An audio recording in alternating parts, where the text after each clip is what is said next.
Okay, you're Thank you. on.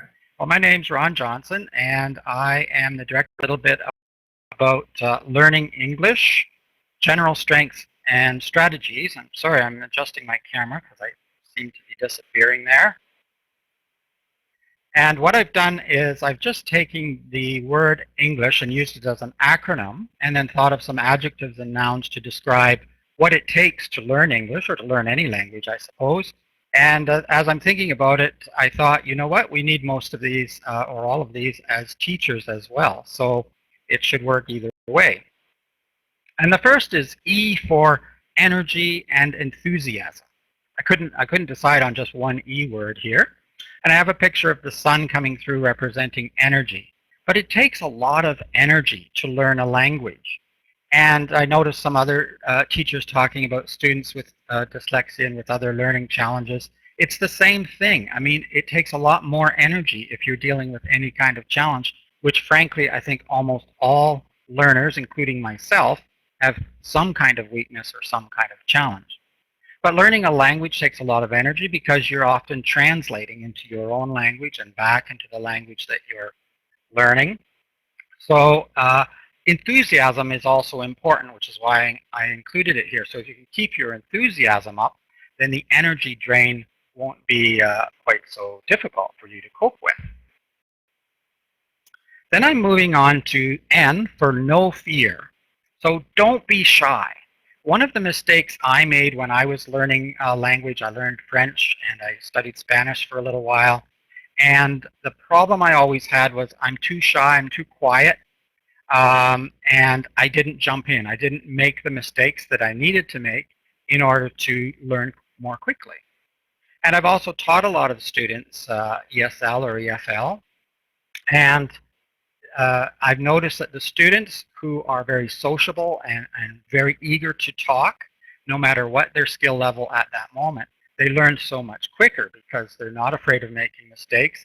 We learn from our mistakes, and also they don't take themselves so seriously. And so jump out there, make mistakes. The lion is for courage, in case you were wondering. So have some courage and jump in, and don't be shy about trying, whatever you're learning. The G is for goals. So you want to set yourself some goals. But a lot of people set long-term goals or really big goals.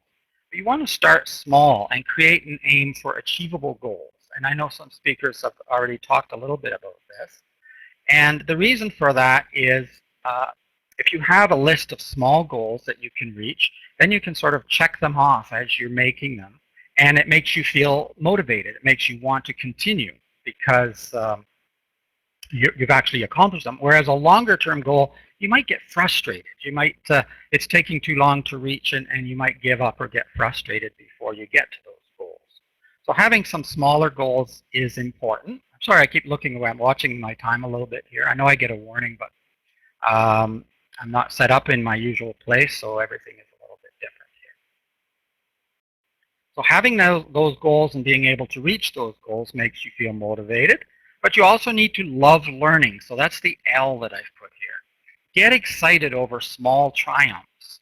And here we have, I put a picture of a little girl. Looks like she's almost taking her first steps on her own. And we know how excited children and young people get when they see something new or when they learn something new. But we kind of tend to lose that as we get older. And also, I know as a teacher, sometimes you lose that love of learning, at least temporarily. But aim to get that back. Aim to celebrate the small triumphs, which is connected to the goal slide that I just talked about. So if you're reaching those goals and celebrating those little triumphs, then you'll be more motivated, and you can keep your strength and your energy up, as I talked about before. And sorry, moving on to I is imitation. And when learning a language, of course, imitation is really important. And I put in a little English proverb here, fairly famous. Imitation is the sincerest form of flattery. So in other words, people like to be imitated. Maybe not every gesture or every word, but imitation is a good way to learn, and most people are really helpful when you want to learn something. So use your friends, I put friends at the bottom here, and use people that you're around. You can copy the sentences that they say when you're answering a question. You can repeat some of the words to get the word order correct and also the pronunciation. You can use some of their words that you haven't used before, but also television, and you can use the closed captioning because seeing the words as well as hearing them can be really helpful. Also using radio. Some students learn a language by listening to music, listening to songs.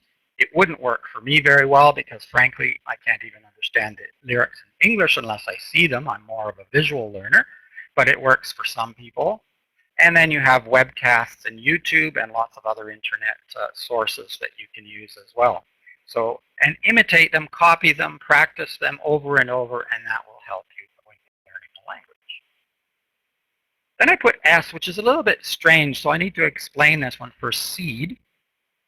And I put another quotation from Francis Bacon here. For all knowledge and wonder, which is the seed of knowledge, is an impression of pleasure itself. And there's a lot for me packed into this little proverb or quotation. I can't go into all of it for now, but the basic idea is you reap what you sow, which is another expression. So if you plant those seeds of learning, then you get so much more back. So if you follow some of the strengths and strategies that I've been talking about, then you're going to receive a lot more back, and you're going to learn so much more as well.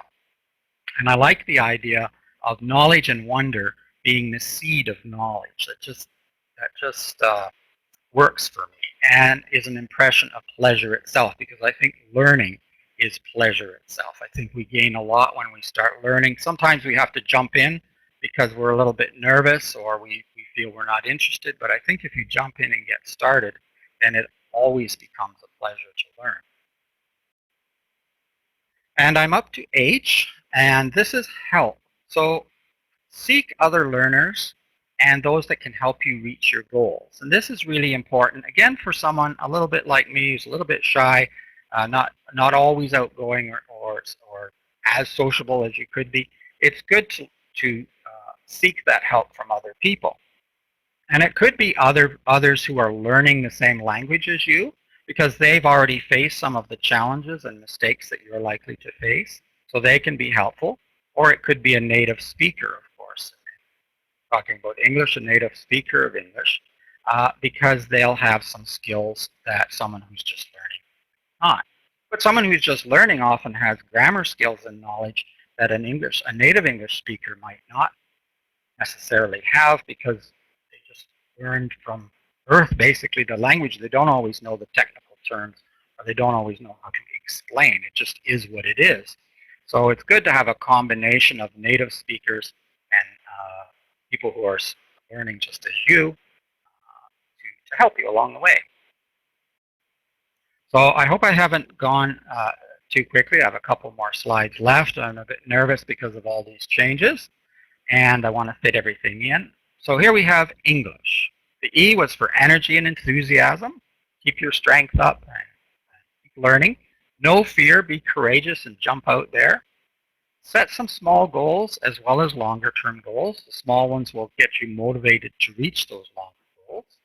And love learning, very important. Seems like something I shouldn't have to say, but I have to remind myself sometimes that I really do love teaching and I really do love learning as well. And as I say, once you get into it, then you're reminded of that. Thanks, Rob. Imitation, seed, and help. I know I'm running out of time, so I'm just going to go through the last slide. And it's just my contact information and a little picture of me there. That's a little older picture, so a little younger there. There's my website, tutoringcentral.com, my email, my blog, and in YouTube, if you just type in Tutoring Central, you should see a picture that looks just like that. And that's my address is too long, so I didn't bother to put that down. And yes, Nellie, I know you're not far away. Actually, I'm a little further away from you right now, but so I want to thank you very much. I hope that wasn't